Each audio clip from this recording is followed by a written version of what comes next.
শুনে তুই লালি লীল বাতি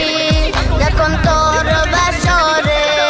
আহা ছিড়বে গোলাপ জল তখন আমার কবরে আমি পারি না সইতে আমি পারি না কইতে বুকের ভেতরে শুধু আগুন জ্বলে রে আমার কবরটাতে রোজ যেতে আসিস রে তুই খোঁজ নাকি মরার খবর শুনে তুই লালি লীল বাতি যখন তোর বাসরে আহা ছিড়বে গোলাপ জল তখন আমার